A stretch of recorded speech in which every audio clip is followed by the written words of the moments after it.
सम्मानित साथियों, नमो बुद्धाय, जय भीम। हमेशा की भांति एक बार पुनः हम लेकर आ गए हैं डॉक्टर अंबेडकर संदेश। आज के डॉक्टर अंबेडकर संदेश में 5 अगस्त 1938 को बाबा साहब का क्रांतिकारी स्पीच होता है।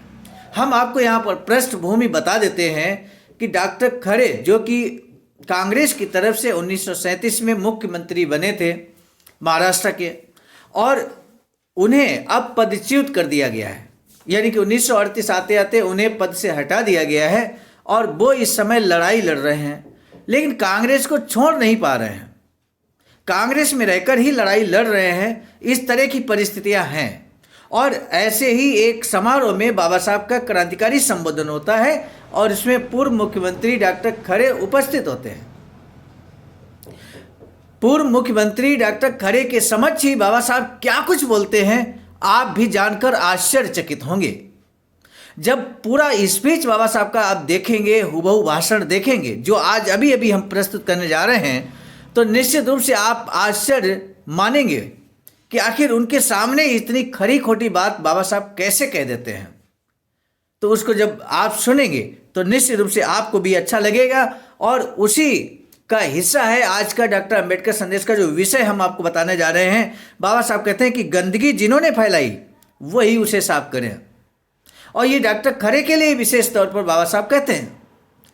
तो इस विषय को लेकर आज हम उपस्थित हो चुके हैं। साथ ही साथ और भी महत्वपूर्ण बातें हैं, चूंकि बाबा साहब का ये स्पीच 164 पेज नंबर 164 से, जो बाबा साहब डॉक्टर अंबेडकर संपूर्ण वाङ्मय है, खंड 39 है, उसमें पेज नंबर 164 से 167 तक का एक क्रांतिकारी स्पीच है। सम्मानित साथियों, तो आइए अब हम बिना विलंब के सीधे ले चलते हैं बाबा साहब के भाषण की तरफ। बाबा साहब का ये जो डॉक्टर अंबेडकर संदेश है, नियमित सुबह 5 बजे आपको आवाज का ऑफिशियल यूट्यूब चैनल के माध्यम से मिल जाता है। इसलिए बारंबार हम अनुरोध करते हैं कि जिन साथियों ने हमारा अभी तक इस चैनल को सब्सक्राइब नहीं किया है, प्लीज़ आपसे अनुरोध है कि हमारे इस चैनल को अब सब्सक्राइब कर लें। लगभग 1 वर्ष हो गया, होने जा रहा है, पूरा 1 साल होने जा रहा है, लगातार कंटिन्यूअस तरीके से डॉक्टर अंबेडकर संदेश आप तक सुबह 5 बजे पहुंच रहा है। इसलिए जहां निरंतरता है, जहां नियमित है, निश्चित रूप से वो संदेश आपको देने की कोशिश हमारी चल रही है।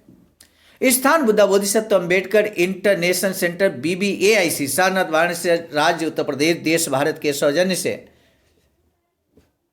मध्य प्रांत के पूर्व मुख्यमंत्री डॉक्टर खरे मुंबई निवास के दौरान उनका सार्वजनिक सम्मान कर उनके द्वारा अपनाई गई नीति को अपने समर्थन की घोषणा करने के लिए कई सार्वजनिक समारोह और सम्मान समारोह का आयोजन किया गया। सम्मानित साथियों, यहाँ पर मध्य प्रांत के पूर्व मुख्यमंत्री डॉक्टर खरे, मुंबई में उनका निवास है और वहीं पर ये सम्मान समारोह, सार्वजनिक समारोह हो रहा है और कई सम्मान समारोह का आयोजन किया गया। ऐसे ही एक समारोह का डॉक्टर खरे के समर्थकों द्वारा 4 अगस्त के दिन सर्वेंट्स ऑफ इंडिया सोसाइटी के दीवान खाने में आयोजन किया गया था, जिसमें डॉक्टर बाबा साहब अंबेडकर की अध्यक्षता में एक भोज का आयोजन किया गया था। इसी प्रकार दिनांक 5 अगस्त 1938 के दिन डॉक्टर खरे का एक और सम्मान समारोह पहले के श्री जमुनादास मेहता की अध्यक्षता में प्रचंड सभा का आयोजन कर किया गया। सभा की शुरुआत में डॉक्टर खरे ने भाषण देकर ये स्पष्ट किया कि उनका लक्ष्य व्यक्ति के लिए नहीं बल्कि जनतंत्र के तत्वों के लिए है। मध्य प्रांत में की गई कार्यस्थल की जानकारी उन्होंने दी। उसके बाद बाबा साहब डॉक्टर भीमराव अंबेडकर भाषण देने के लिए खड़े हुए। अपने भाषण में उन्होंने क्या कुछ कहा, अब हम आपके समक्ष यहाँ रखने जा रहे हैं। सम्मानित साथियों, बाबा साहब कहते हैं कि आज के इस अवसर पर मेरे भाषण का कोई प्रयोजन है ऐसा मुझे नहीं लगता। कल ही सर्वेंट्स ऑफ इंडिया सोसाइटी के दीवान खाने में मेरी अध्यक्षता में एक सभा हुई है। उस सभा में मैंने अपनी सारी बातें बताई थीं। कल ही अंग्रेजी में मेरा भाषण हुआ, हालांकि मराठी अखबारों के जासूस भी उसमें हाजिर थे। उन्होंने मेरे भाषण का तर्जुमा ठीक ही दिया होगा, ऐसा मुझे लगता है। बाबा साहब कहते हैं, आप जानते हैं कि मैं कांग्रेस का सदस्य नहीं हूं। डॉक्टर खरे ने जो कहानी बताई वह उनके आपसी अंदरूनी विवादों में से एक है। जाहिर है कि मैं बाहर वाला हूं, मुझे इस झमेले में क्यों पड़ना चाहिए। ऐसा अगर कोई पूछे तो मैं उनके पूछने को गलत नहीं ठहरा सकता। मेरे पक्ष के लोग मुझे पूछ सकते हैं कि घर की रोटियां खाकर मैं ये लश्कर की रोटियां सेकने में क्यों लगा हूं। इसीलिए मुझे आज भाषण देने का अधिकार नहीं है। हालांकि पराया होने के बावजूद व्यापक अर्थों में मैं डॉक्टर खरे का पड़ोसी हूं। हम समान वातावरण में जी रहे हैं। पड़ोस के घर में अगर आग लगने पर अपने घर में तो आग नहीं लगी है सोचकर कोई व्यक्ति शांति से बैठा नहीं रहता, क्योंकि एक बार जब आग लगती है तब उसकी आंच कहाँ किसको लगेगी ये कहा नहीं जा सकता। साथ ही आप जानते ही हैं कि मुंबई असेंबली में मेरी स्थिति अपने गर्माहट देने के लिए चूजों की पंखों के नीचे लेकर बैठी मुर्गी जैसी है। 10-12 युवकों को लेकर मैं असेंबली के विरोधी पक्ष में बैठा रहता हूँ। ये युवक धीरे धीरे बढ़े होंगे, हो सकता है उनकी संख्या भी धीरे धीरे बढ़े, और क्या पता मुझे श्री प्रधानमंत्री का बनाने का मौका भी मिलेगा। डॉक्टर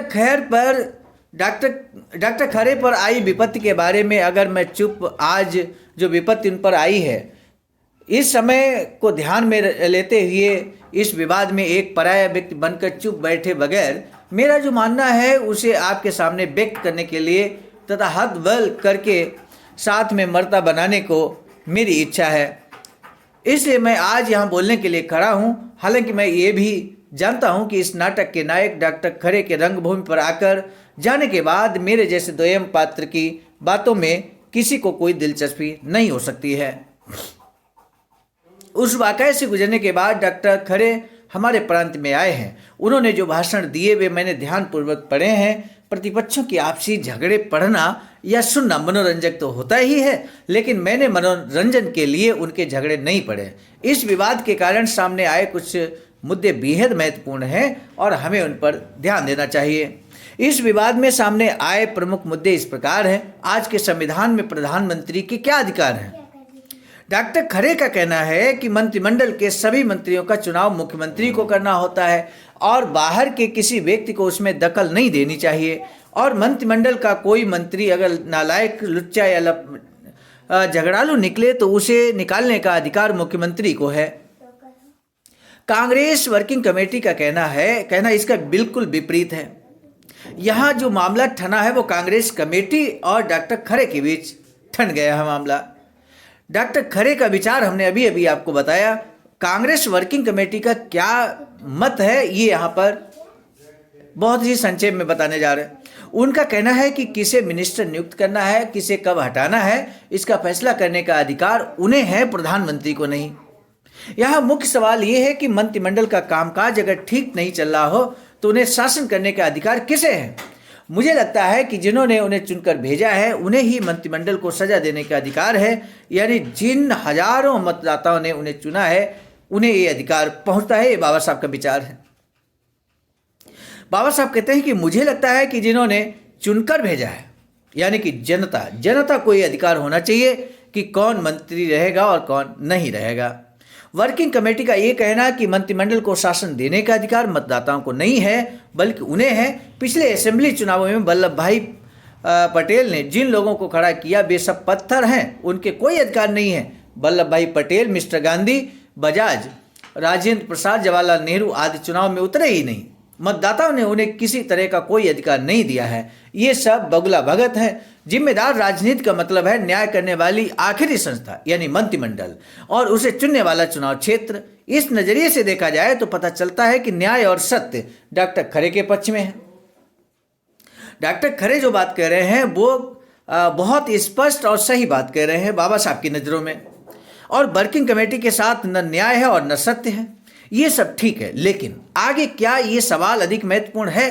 डॉक्टर खरे का आगे क्या होगा सोचता हूँ तो मेरे मन में हलचल पैदा होती है। इस वक्त मुझे अपने बचपन की एक बात याद आती है।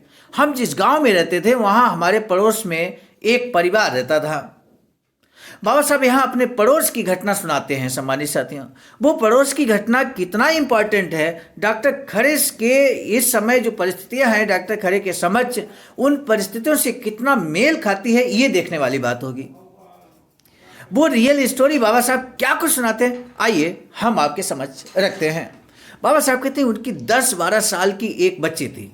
पड़ोस में एक परिवार रहता था और उस परिवार में 10-12 साल की एक बच्ची थी।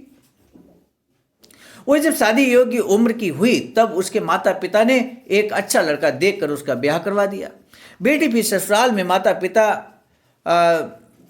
में चली गई। माता पिता ने पूछा जब बेटी से, तो बेटी ने कहा हम खुश हैं। सोचकर माता पिता इत्मीनान से अपने गांव में रहने लगे। शादी होने के बाद 11 महीने ही गुजरे होंगे कि एक दिन बिना कोई चिट्ठी पत्री के किसी पड़ोसी के साथ बेटी अपने माता पिता के दरवाजे पर आकर खड़ी हो गई। वो बेहद जोर से हुमक दुमक कर रोने लगी। माता पिता की समझ में नहीं आ रहा था कि बेटी को क्या हुआ है। अच्छे पढ़े लिखे लड़के के साथ शादी करा दी, फिर अचानक ये सब क्या हुआ। माँ ने अपनी बेटी को सीने से लगा लिया। क्या हुआ पूछा। बच्ची ने बताया कि किस तरह ससुराल में उसके साथ गलत व्यवहार होता था, उसके साथ मारपीट होती थी, किस तरह उसे सताया जाता था। अपने सारे दुखों को उसने माता पिता के आगे गिनाया। उसके बदन से माँ ने हाथ फेर कर पूछा, तब पता चला कि बेटी के सिर में बड़ा जख्म है। माँ ने उसकी चोली उतार कर देखा तो पता चला कि उसकी पीठ और छाती पर पिटाई के निशान हैं। पिटाई से बेटी का बदन भी सूजा है। पीठ पर पिटाई के कारण बड़े निशान बने हैं। माँ बेचारी ने बेटी के बदन में तेल हल्दी लगाई।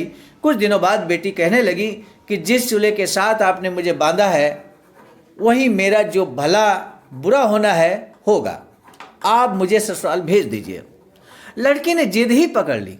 माता पिता ने बच्ची को साड़ी चूड़ियाँ दिलाई, माथे पर बिंदी लगाई, नारियल से गोद भरी और बेटी को ससुराल भेज दिया। सामान्य साथियों, कहानी अभी खत्म नहीं हुई और ये कहानी नहीं है, ये सच्ची घटना है। लड़की फिर ससुराल अपना घर बसाने निकली। ससुराल के लोग कहने लगे कि लड़की कितनी संस्कारी है, देखो हमारे यहाँ घर बसना उसे कबूल है, लेकिन उसके माता पिता ही उसके कान भरते हैं। इस प्रकार लड़की ससुराल में प्यारी बनी और उसे उसके संकट के समय में सहारा देने वाले माता पिता उसके दुश्मन हो गए। लेकिन लड़की की सास बड़ी दुष्ट थी। उसके बर्ताव में कोई बदलाव नहीं आया।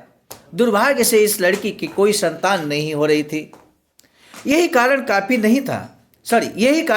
था। यानी कि लड़की की कोई संतान नहीं हो रही थी, ये कारण काफी था। उसने एक दिन अपने बेटे के कान भरे कि तुम दूसरी शादी करो। लड़की के माता पिता के सामने अब बड़ी दुविधा आन खड़ी हुई।